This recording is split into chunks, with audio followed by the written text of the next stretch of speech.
सभी को। आज हम लोग एग्जाम के पॉइंट ऑफ व्यू से बिल्कुल जस्ट 2 मिनट में एक बहुत इंपॉर्टेंट टॉपिक कवर करने वाले हैं। टॉपिक का नाम है disadvantages of modern farming method. ये क्लास 9th के economics chapter number 1 the story of village Palampur का एक मोस्ट इम्पॉर्टेंट टॉपिक है।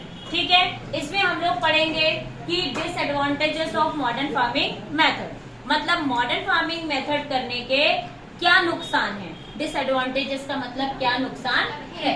हम बात करेंगे कि if farmer are doing modern farming method, अगर कोई किसान कौन सी फार्मिंग करता है, मॉडर्न फार्मिंग, तो इससे सबसे बड़ा इम्पैक्ट किस पे पड़ता है, सॉइल की नेचुरल फर्टिलिटी से। किस पर इम्पैक्ट पड़ेगा, सॉइल की नेचुरल फर्टिलिटी से। मतलब मिट्टी की जो फर्टिलिटी है, जो उपजाऊपन है, वो क्या होता जाता है, धीरे धीरे कम। उसके बाद में सेकेंड है कि एट प्रेजेंट टाइम, आज के टाइम में farmers are use modern farming method and they also implement multiple cropping. किसान क्या इम्प्लीमेंट करते हैं, मल्टीपल क्रॉपिंग। मतलब एक साल में कितनी क्रॉप्स ग्रो करते हैं, कम से कम 3, रबी, खरीफ एंड ज़ैद। अब जितनी ज्यादा मल्टीपल क्रॉपिंग होगी उतनी ज्यादा सॉइल की क्वालिटी क्या होगी, डिग्रेड होगी, है ना। लैंड डिग्रेडेशन होगा, मिट्टी की क्वालिटी भी खराब होगी और लैंड भी धीरे धीरे क्या होती है, डिग्रेड। क्योंकि सब क्या यूज होता है, केमिकल पेस्टिसाइड्स और केमिकल फर्टिलाइजर। क्योंकि फार्मर क्या चाहता है कि प्रोडक्शन बढ़े। अब नेचुरल फर्टिलिटी तो खत्म हो गई, तो प्रोडक्शन बढ़ाने के लिए हम लोगों को क्या यूज करना पड़ता है, केमिकल पेस्टिसाइड्स और केमिकल फर्टिलाइजर्स।